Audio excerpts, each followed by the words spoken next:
परमेश्वर ने सन 1994 से जो अपना अनमोल तत्व ज्ञान दिया, जो बारिश की बेइंतहा,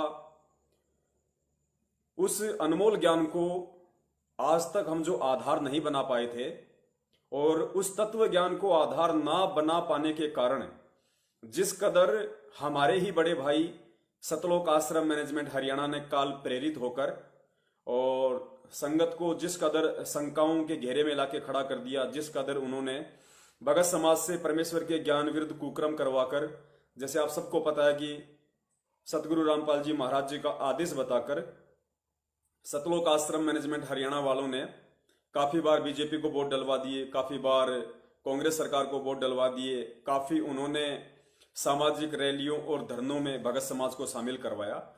तो भक्ति मार्ग में इन सभी चीजों के लिए कोई स्थान नहीं है, इनका कोई औचित्य नहीं है। तो इन सब बातों पे भगत समाज ने ध्यान केवल इसलिए नहीं दिया कि उन्होंने सतगुरुदेव जी के अनमोल तत्व ज्ञान को आधार नहीं बना पाया। और एक और सबसे बड़ी जो भ्रमणा है आजकल, क्योंकि 70% जो संगत है वो वर्तमान में यदि भ्रमित है, तो सबसे बड़ा रीजन तो यही है कि वो पुण्य आत्माएं सतगुरु के तत्व ज्ञान को आधार नहीं बना पाई, और जिसके चलते सतलोक आश्रम मैनेजमेंट हरियाणा कभी एक 2 मिनट की ऑडियो संगत में भेजता है, कभी 4 मिनट की, कभी 5 मिनट की, और कहा यह जाता है कि ये जो ऑडियो है ये हिसार जेल से सतगुरु रामपाल जी महाराज जी से हम जो बातें करते हैं उन बातों की ऑडियो हम संगत में वायरल करते हैं। तो पुण्यात्माओं, आज का हमारा जो विषय है लाइव शंका समाधान का, वो इन्हीं ऑडियोज के ऊपर है। क्या ये ऑडियो हिसार जेल से आती हैं? क्या ये ऑडियो फर्जी तरीके से बनाई जाती है? क्योंकि पुण्यात्माओं, ये कलयुग है, मशीनरी युग है, और आप सबको अच्छे से पता है कि मोदी जी की कितने लोग आवाज निकाल देते हैं हूबहू। इसके अलावा बहुत सारी ऐसी ऐप आती हैं, टेक्नोलॉजी हैं बहुत सारी, और डबल रोल आपने देखे होंगे फिल्मों में, मूवी में, किस प्रकार एक ही व्यक्ति के डबल डबल ट्रिपल रोल होते हैं, कोई पहचान भी नहीं पाता, बात भी तीनों अलग अलग करेंगे, तीनों के संकेत भी अलग अलग होते हैं, कोई समझ नहीं पाएगा कि वास्तव में तीनों व्यक्ति एक ही हैं या अलग अलग हैं, क्योंकि ये कल युग है। और यही समय काल भगवान ने परमात्मा से मांगा था कि परमात्मा 3 युगों में, सतयुग, त्रेता, द्वापर में आप जी जीवों को सतलोक कम लेके जाना, और चौथा युग जब कलयुग आएगा उस समय आप जितना चाहो उतनी आत्माओं को सतलोक लेकर जाना। तो काल भगवान ने यदि चौथा युग मांगा परमात्मा से तो बहुत सोच समझ के मांगा था, और गुरुजी ने बताया कि उसकी सोच यही थी कि कलयुग के आने तक इन आत्माओं को मैं इस कदर और इतना भ्रमित कर दूंगा, साइंस लाके खड़ी कर दूंगा, भौतिकवाद का समय लाके खड़ा कर दूंगा, जगह जगह नकली संत पंथ इतने लाखों की संख्या में मैं लाके खड़ा कर दूंगा कि उस समय की आत्माएं इतनी दूषित, इतनी मैली हो चुकी होंगी मानसिक तौर पे, वो सत्य को जल्दी से स्वीकार ही नहीं कर पाएंगी, और सत्य को जल्दी से स्वीकार ना कर पाने के चलते काल का दाव लगा रहेगा। पुण्यात्मा, इसीलिए वो परमेश्वर इस पृथ्वी पे आया और उन्होंने हम आत्माओं पे अपने तत्व ज्ञान की अमृत वर्षा की, ताकि काल की जो सोच थी, काल की जो सूक्ष्म चाल थी, उस सोच और चाल को यदि काटा जा सकता है तो सिर्फ और सिर्फ परमेश्वर कबीर साहिब जी के अनमोल तत्व ज्ञान से ही काटा जा सकता है। अन्यथा 21 ब्रह्मांड में काल की सूक्ष्म चाल को जानना, पहचानना, उसके भेद और मर्म को जानना, उसको काटना किसी के बस की बात नहीं है। और मुझे बड़े दुख के साथ ये बोलना पड़ रहा है कि सतगुरु रामपाल जी महाराज जी के शिष्य और शिष्य होने के बावजूद भी 70% संगत आज भी उन काल की सूक्ष्म चाल को, उस काल के सूक्ष्म दाव को ना पहचान कर उल्टा भ्रमित होती जा रही है। और जिस कदर काल का संगत के ऊपर आज पहरा है, जिस कदर काल ने संगत को भ्रमित किया हुआ है, कितनी भक्ति जो उन्होंने सतगुरु रामपाल जी महाराज जी के शरण में रहकर अर्जित की थी, कितनी भक्ति उसमें से वो अपनी बचा पाए हैं, कितनी भक्ति उन्होंने काल को दे दी है उल्टे कर्म कर करके। पिछले 6 वर्षों से सबको पता है क्या क्या उल्टे कर्म किए हैं, हर बार बताना उचित नहीं।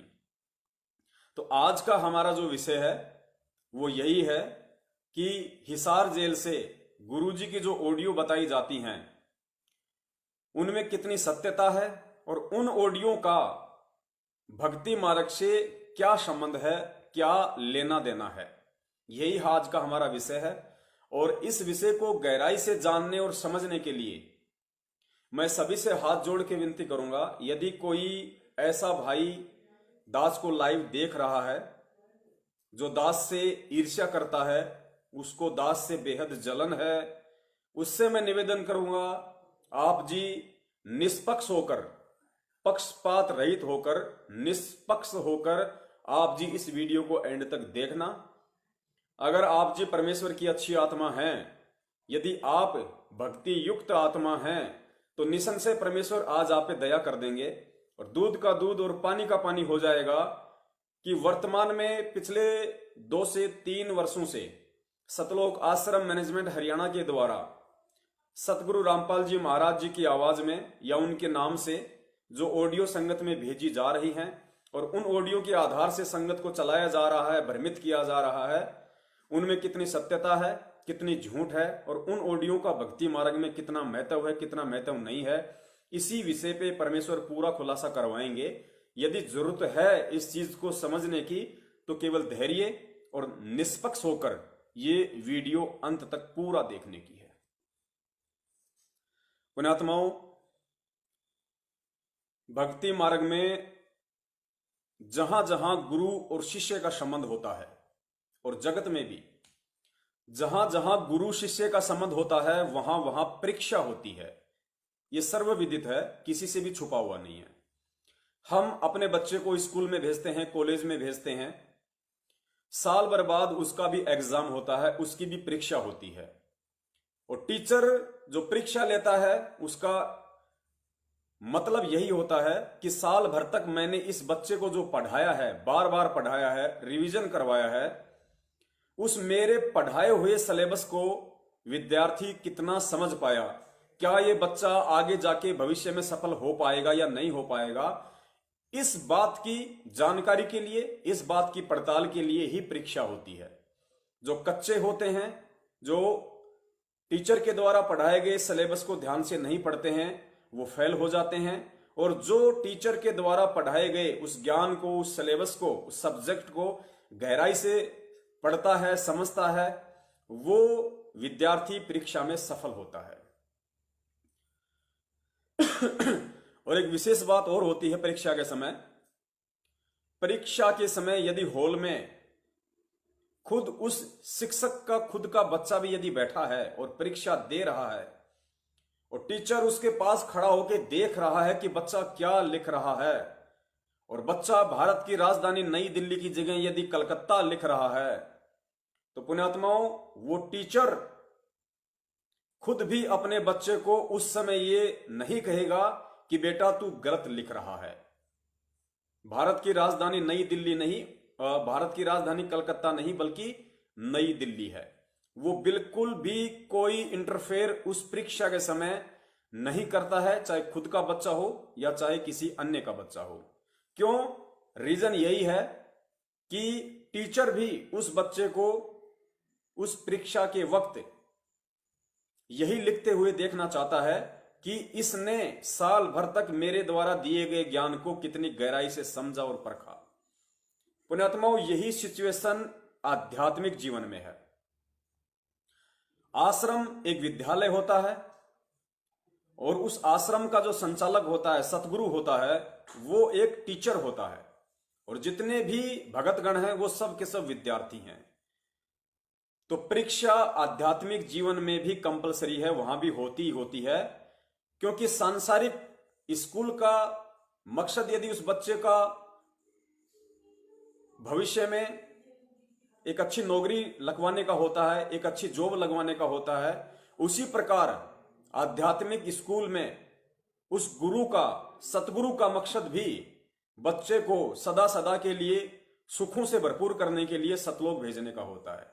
तो परीक्षा चाहे जगत हो या चाहे आध्यात्मिक क्षेत्र हो, जहां गुरु और शिष्य का संबंध है, सतगुरु ने बताया कि वहां परीक्षा होती होती है। 650 साल पहले परमेश्वर कबीर साहिब जी बनारस के काशी में आए। परमेश्वर के 64 लाख शिष्य हुए, आप और हम ही थी वो आत्माएं, अन्य कोई नहीं था। परमेश्वर ने काफी वर्षों तक अपना अनमोल तत्व ज्ञान दिया, और ज्ञान देने के बाद जब संगत में खुसर फुसर शुरू हुई तो परमेश्वर ने एक दिन सोचा कि क्यों ना इनकी फड़क निकाल दूं। परमेश्वर ने हम सबकी परीक्षा ली। इतना ज्ञान देने के बाद कि मैं कौन हूं, मेरे कर्म हैं, क्या मेरे लक्षण हैं, मैं क्या गलत कर सकता हूं, क्या सही कर सकता हूं, इस बात की 64 लाख शिष्यों को कबीर परमेश्वर ने पूरी जानकारी करवाई काफी वर्षों तक। उसके बाद उस परीक्षा लेने के लिए परमात्मा ने रविदास जी को निमित्त बनाया और गणिका बहन को निमित्त बनाया। परमात्मा ने एक हाथी मंगवाया, हाथी पे परमेश्वर बैठे, रविदास जी को बैठाया, बीच में अपनी बेटी को बैठाया, गणिका को, जो पहले गणिका थी। सत्संग में आने के बाद गणिका शब्द नहीं लगना चाहिए, लेकिन समझाने की दृष्टि से बोलना पड़ता है। तो परमेश्वर ने क्या लीला करी हम सबको पता है, फिर भी दोहराना जरूरी है। ध्यान से सुनेंगे तो ही ये वीडियो आपको एंड तक समझ में आएगा कि वर्तमान में हिसार जेल के नाम से संगत में जो ऑडियो भेजी जा रही है, और उन ऑडियो को भेज भेजकर सतलोक आश्रम मैनेजमेंट हरियाणा जो अपना मनोरथ सिद्ध कर रहा है, उसके पीछे की हकीकत क्या है।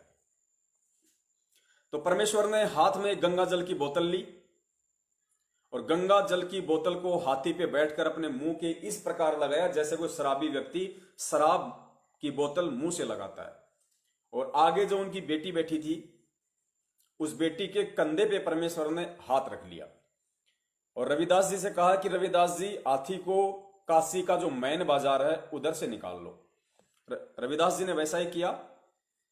भीड़ भाड़ वाले इलाके से सवारी निकाली गई परमात्मा की। अब जितने भी लोग थे जो परमात्मा से ईर्ष्या करते थे, उनसे जलन होती थी, तो सभी लोग तरह तरह की बातें करने लग गए। और जो आप और हम थे उस समय परमात्मा के बच्चे, जो उनके शिष्य हो चुके थे, हम सबको पकड़ पकड़ के लाने लगे और कहा कि देख, हम तो पहले कहा करते थे कि ये कितना दुष्ट व्यक्ति है, कितना नीच व्यक्ति है। हम तो पहले कहते थे कि भाई आश्रम में वैश्याओं का प्रवेश हो चुका है, इस आश्रम में जरूर घटिया हरकतें होती हैं, और आज देखो सबके सामने है, तुम्हारे गुरु के लक्षण खुद देख लो। तो पुण्यात्मा, उस समय हमें इतना ही ज्ञान था।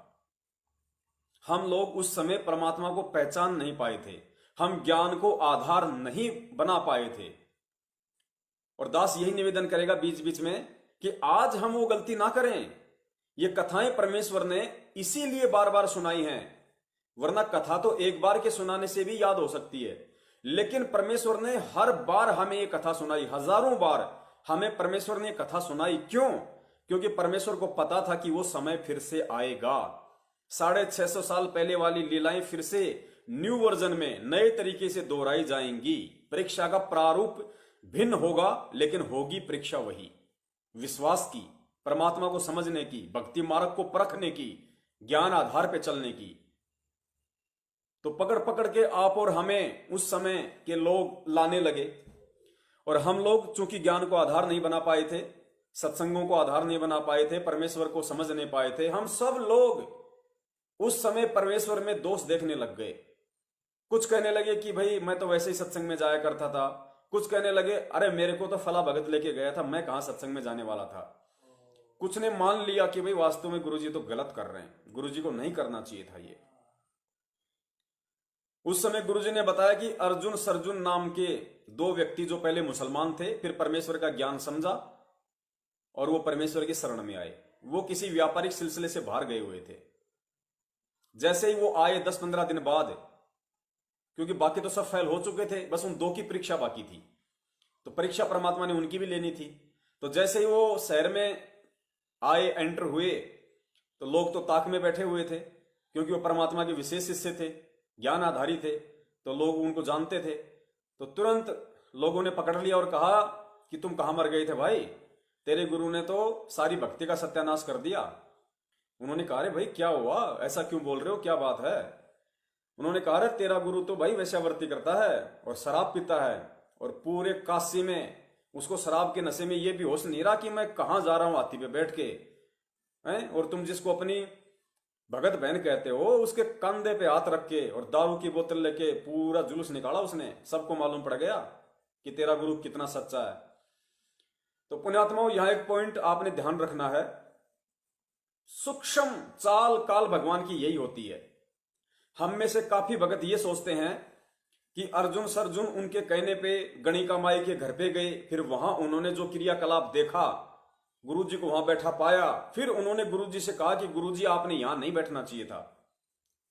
तो काफी लोग सोचते हैं कि ये शब्द कहने के बाद, ये शब्द अपने गुरु को कहने के बाद अर्जुन और सर्जुन परीक्षा में फेल हुए। नहीं, अर्जुन और सर्जुन वहां जाने से पहले ही फेल हो चुके थे। कैसे? जैसे ही वो लोग काशी शहर में एंटर हुए, लोगों ने तरह तरह की बातें करना शुरू की। तेरा गुरु ऐसा, तेरा गुरु शराब पिया पूरे शहर में, तेरा गुरु गया इस तरीके से वैश्या के कंधे पे हाथ रखा, सबको पता चल गया। पुण्यात्मा, उस समय अर्जुन सर्जुन ने एक बात कही थी उन लोगों से जो गुरुजी ने बताई, और इसी बात को समझना तत्व ज्ञान है। हालांकि सतगुरुदेव जी ने इस बात को नहीं बताया, ये बात आप सभी भाई बहनों को दास बता रहा है अपने ज्ञान आधार से, जो गुरुदेव से मैंने सद्बुद्धि पाई है कि सूक्ष्म चाल क्या होती है काल भगवान की, कैसे ठगने से पहले ही वो ठग लेता है। और उन कथाओं को आधार बनाकर, इन जो गुरुदेव हमें बार बार ये कथा सुनाते हैं या अन्य कथाएं सुनाते हैं, उन कथाओं को आधार बनाकर किस कदर हमने काल की उन सूक्ष्म चालों से भी सावधान रहना है। तो अर्जुन सर्जुन ने वहां एक बात कही थी जो गुरुदेव ने बताई। अर्जुन सर्जुन ने कहा कि भाई देख लेंगे तब यकीन करेंगे। भाई तुम जो ये बातें कह रहे हो ना, जब तक हम अपनी आंखों से नहीं देख लेंगे यकीन नहीं करेंगे, तो जब हम देख लेंगे ना तब हम यकीन करेंगे। पुण्यात्माओं, ये शब्द कहते ही अर्जुन और सर्जुन फेल हो चुके थे। आगे की कहानी तो बाद की है। गुरुजी ने बताया, बार बार कहते हैं आज परमात्मा कि भक्ति मार्ग में सतगुरु से जुड़ने से पहले आपने ज्ञान को आधार बनाना पड़ेगा। ज्ञान आधार क्या होता है कि गुरुजी के सत्संग ज्यादा से ज्यादा सुनो, और सत्संग सुनोगे तो बहुत सारी शंकाएं तुम्हारे अंदर ऑटोमेटिक उत्पन्न होंगी। नाम दीक्षा लेने से पहले तुम जितना सत्संग सुनोगे उतनी तुम्हारे अंदर शंकाएं भी साथ साथ पैदा होंगी, और सत्संग सुनते रहोगे तो शंकाओं का निराकरण भी होता रहेगा, समाधान भी होता रहेगा। तो जब तक तुम्हारे अंदर सत्संग सुन सुन के, क्योंकि ये ज्ञान दुनिया से विपरीत है, दुनिया की साधनाओं से सत्संगों से विपरीत है, दुनिया की परंपरागत जो है रीति रिवाज और कुरीतियों से भिन्न है, तो जगह जगह पे शंकाएं उत्पन्न होना जाहिर सी बात है। तो गुरुदेव ने बताया कि तुम तब तक नाम लेने से पहले इस सत्संग सुनते रहो जब तक सत्संग सुनते सुनते तुम्हारे अंदर की शंकाओं का समाधान ना हो जाए, और जब तुम्हारी सारी शंकाओं का समाधान हो जाए उसके बाद में सतगुरु से दीक्षा लेनी चाहिए, नाम लेना चाहिए। और एक बार यदि सतगुरु से दीक्षा ले ली, सतगुरु से नाम ले लिया, उसके बाद में आपको अपने गुरुदेव की किसी भी भक्ति क्रिया पे, गुरुदेव की किसी भी करनी पे और भक्ति मार्ग की किसी भी बात पे आपको जरा सी भी शंका नहीं होनी चाहिए। अगर नाम दीक्षा लेने के बाद आपको अपने गुरु पर, भक्ति पर यदि जरा सी भी शंका हो गई, जिस प्रकार आज सन 2014 के बाद लाखों की संख्या में लोगों ने नाम दीक्षा ली है, सतलोक आश्रम मैनेजमेंट हरियाणा की फर्जी डीवीडी वाली इस प्रोसीजर से नाम उन्होंने जल्दबाजी में ले लिया। गुरुजी के सत्संग इतने सुने नहीं, ज्ञान को आधार बनाया नहीं, नाम ले लिया, भक्ति में लग गए, निसंशय कोई दिक्कत नहीं। गुरुजी के यूट्यूब पे सत्संग सुनते थे, सत्संग सुनते सुनते बहुत सारे ऐसे वीडियो आए जो आर्य समाजी लोगों ने डाल रखे हैं, बहुत सारे ऐसे वीडियो सामने आए जो बरवाला कांड के बाद मीडिया वालों ने यूट्यूब पे डाल रखे, फेसबुक पे डाल रखे हैं, या अन्य संत व पंथों वालों ने गुरुजी के ज्ञान को कमजोर साबित करने के मकसद से, गुरुजी को समाज में निंदा और घृणा की दृष्टि से, बेइज्जत करने की दृष्टि से उन लोगों ने जो वीडियो डाल रखे हैं, वो वीडियो जैसे ही उन लोगों के सामने आए और उन्होंने देखा कि मीडिया ने दिखाया कि सतलोक आश्रम बरवाला में, बरवाला कांड के बाद जब पुलिस अंदर एंटर हुई तो वहां पे कंडोम मिले, कंडोम के पैकेट मिले। बरवाला में जैसे पुलिस एंटर हुई तो वहां पे पुलिस को जो छोटा सा एक हॉस्पिटल, एक छोटा सा एक क्लिनिक जो बरवाला आश्रम में बना हुआ था, पुलिस को वहां पे प्रेगनेंसी किट का एक डब्बा मिला। पुलिस जैसे अंदर एंटर हुई, छानबीन में लगी, तो पुलिस ने देखा कि सतलोक आश्रम बरवाला में आलीशान स्विमिंग पूल था। पुलिस जैसे ही एंटर हुई, पुलिस ने देखा कि आश्रम के बैक साइड में 5 मंजिला आलीशान चिप्स मार्बल संगमरमर लगा हुआ शानदार 5 स्टार रूपी एक बिल्डिंग मिली। बिल्डिंग में आधुनिक उपकरण, थिएटर, बड़ी बड़ी एलसीडी, संत रामपाल जी महाराज जी के बाथरूम में एसी, लेटेस्ट टेक्नोलॉजी युक्त अन्य उपकरण और कुछ हथियार मिले। तो इन सब बातों से वो भगत तुरंत शंकाओं में आ जाएगा, तुरंत। क्यों? क्योंकि वो भगत नाम दीक्षा से पहले गुरु जी के सत्संग ना सुन पाने की वजह से वो अपनी शंकाओं का समाधान नहीं कर पाया था। और नाम दीक्षा के बाद में ये दास गारंटी के साथ बोल सकता है कि सतलोक आश्रम मैनेजमेंट हरियाणा कहता है कि हमने 6 लाख लोगों को नाम दीक्षा दिलवा दी। मैं गारंटी के साथ कह सकता हूं कि 6 के 6 लाख लोगों के दिलो दिमाग में यह शंका उत्पन्न हुई है। और परमेश्वर का भक्ति विधान क्या कहता है, भक्ति मार्ग क्या कहता है कि नाम दीक्षा के बाद यदि अपने सतगुरु की किसी भी क्रिया पे, भक्ति मार्ग पे यदि आपको जरा सा भी शंका हुई, उसी दिन से आप भक्ति मार्ग से अलग हो जाओगे। आप सतगुरु की शरण से ऑटोमेटिक ये सिस्टम है, इसमें किसी को बताना नहीं पड़ता कि मैंने शंका कर ली, और सामने से आपको कोई बताएगा नहीं कि आप गुरु से दूर हो चुके हो। ये ऑटोमेटिक कनेक्शन है, ऑटोमेटिक। जैसे मोबाइल का इंटरनेट बीच बीच में डाउन हो जाता है, कभी तेज हो जाता है, कभी डिस्कनेक्ट हो जाता है, फिर कनेक्ट हो जाता है, ये ऐसी प्रोसीजर है, ये ऑटोमेटिक सिस्टम है। तो बहुत सारी आत्माएं इस तरीके से गुरुजी से फिलहाल दूर हैं। और वर्तमान में दास के पास जितने भी फोन आते हैं संगत के, पुण्यात्माओं, एक तो मैं निवेदन करना चाहूंगा भगत समाज से कि पुण्यात्माओं, मैं सतलोक आश्रम मैनेजमेंट हरियाणा की तरह नहीं हूं। मैं एक आम भगत हूं। मैं अपनी नेक कमाई से अपना घर चलाता हूं सतगुरु के आशीर्वाद से। इसलिए मुझे 8 से 10 घंटे मार्केट में रोजी रोटी के लिए काम भी करना पड़ता है। और जिस वक्त मैं रोजी रोटी पे होता हूं, मैं आपका फोन जानबूझ के नहीं उठाता। उसके बाद मुझे 2 से 3 घंटे का टाइम मिलता है 5 दिन, सोमवार से शुक्रवार का। तो उस 2 से 3 घंटे में मैं सिर्फ 5 से 7 भक्तों का ही फोन अटेंड कर पाता हूं। यदि किसी भगत का फोन आया, आप जी देखते हैं वीडियो कितने लंबे लंबे बन जाते हैं बातचीत के, 1-1 घंटे बातचीत होती है, आधा-आधा घंटे बातचीत होती है। पुण्यात्माओं, यदि उन आत्माओं का सही से शंका निवारण नहीं किया जाएगा तो क्या फायदा फिर हमारे शंका समाधान एपिसोड चलाने का।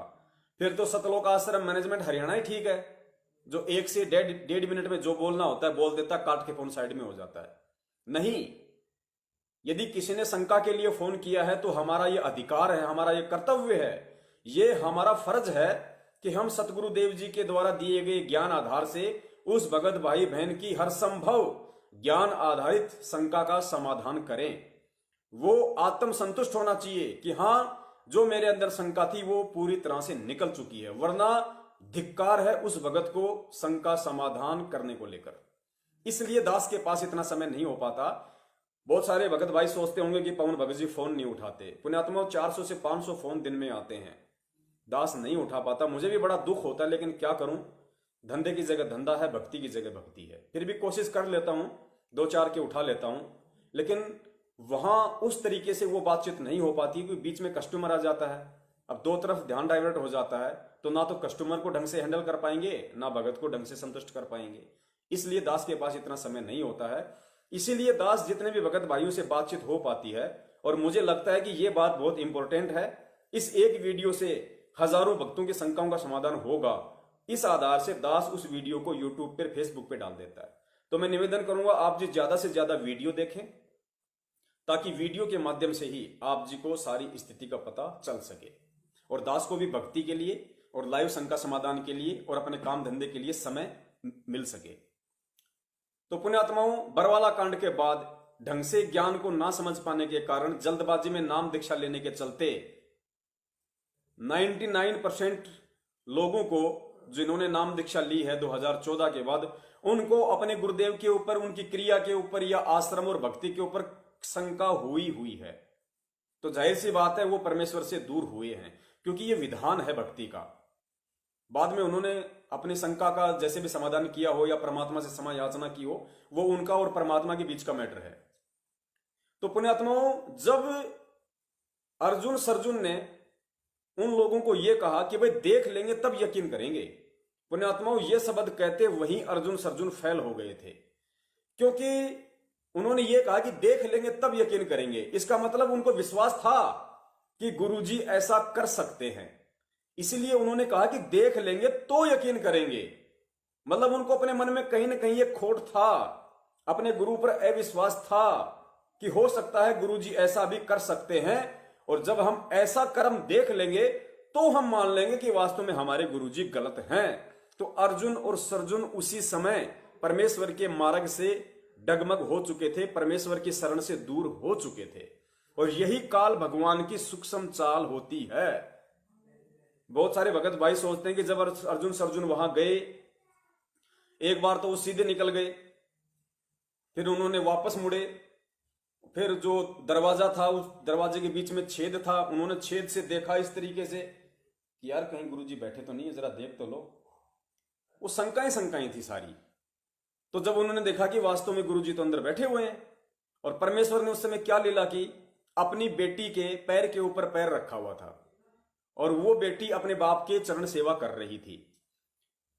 तुरंत जैसे उन्होंने ये सीन देखा, तुरंत उनके दिमाग में वो लोगों की पिक्चर घूम गई, लोगों के विचार, लोगों की बातें दिमाग में घूमने लग गई कि यार लोग सही कह रहे थे भाई, वास्तव में लोग झूठ नहीं कह रहे थे भाई, गुरुजी ने तो वास्तव में काम बिगाड़ दिया।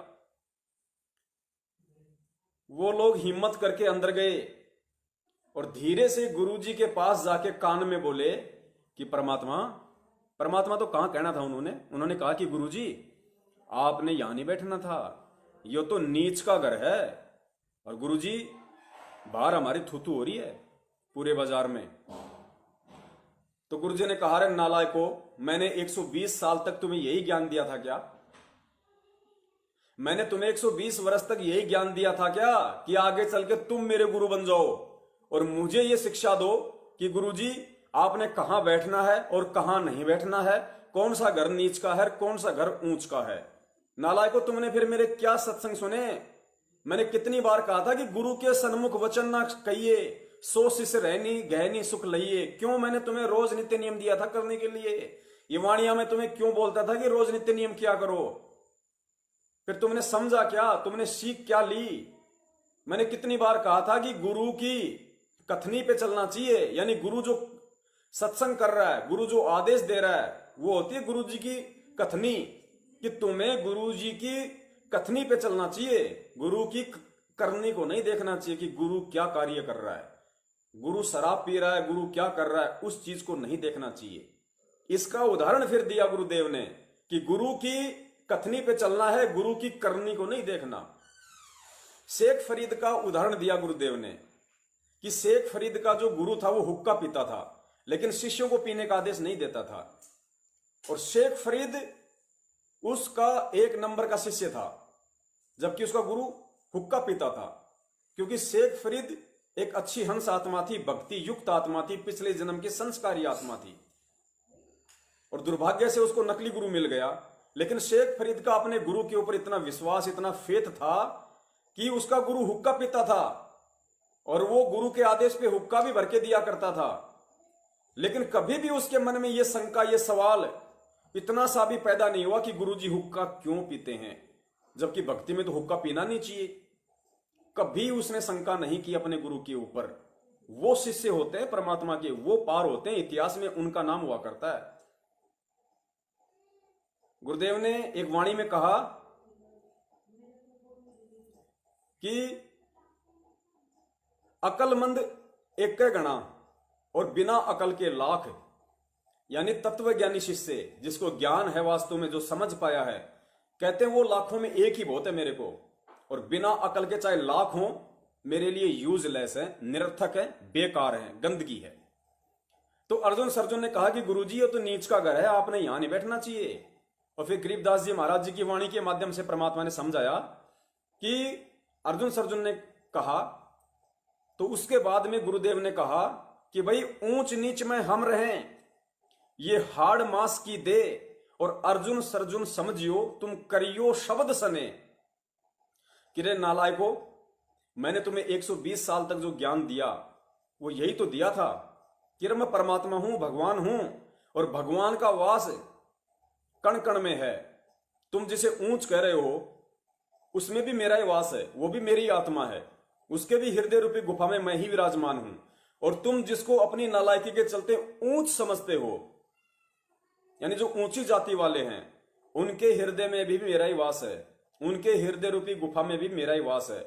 तो नालायक, ये हाड़ मास की देह है, ये ब्राह्मण की भी ऐसी है और चमार की भी ऐसी है। ये तुमने अपनी अज्ञानता से ऊंच नीच की परिभाषा बना रखी है। मेरी दृष्टि में ऊंच नीच की परिभाषा ये नहीं है कि जो चमड़ी का काम करता है वो चमार, वो नीच हो गया, और जो वेदों को पढ़ता है, लोगों को ज्ञान सुनाता है, वो ब्राह्मण, वो ऊंच हो गया। नहीं, परमेश्वर कहते हैं इस भक्ति मार्ग में, इस परमात्मा के विधान में, तुम जिसको शूद्र समझते हो, जिसको नीच जाति वाला समझते हो, यदि वो अच्छे कर्म करता है, परमात्मा की भक्ति करता है, किसी का बुरा नहीं करता, सदाचारी है, तो मेरी दृष्टि में वो ऊंच है, ऊंच। और तुम अपनी सोच से जिसे तुम ब्राह्मण समझते हो, जिसे तुम ऊंच समझते हो, यदि वो कुकर्म करता है, नशा करता है, लोगों को ठगता है, भक्ति के नाम पे पाखंड का प्रचार करता है, तो मेरी दृष्टि में, यानी आध्यात्मिक दृष्टि में, वो व्यक्ति नीच है, नीच।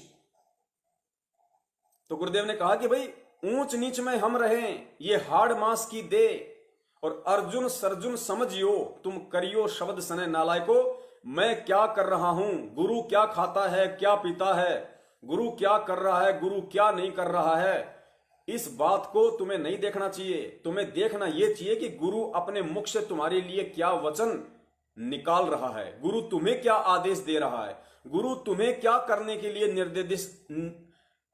निर्देशित कर रहा है। तुम्हें केवल उस चीज पे ध्यान देना है, गुरु की करनी पे नहीं, गुरु की कथनी पे तुम्हें चलना है, तब तुम भक्ति मार्ग में सफल हो पाओगे।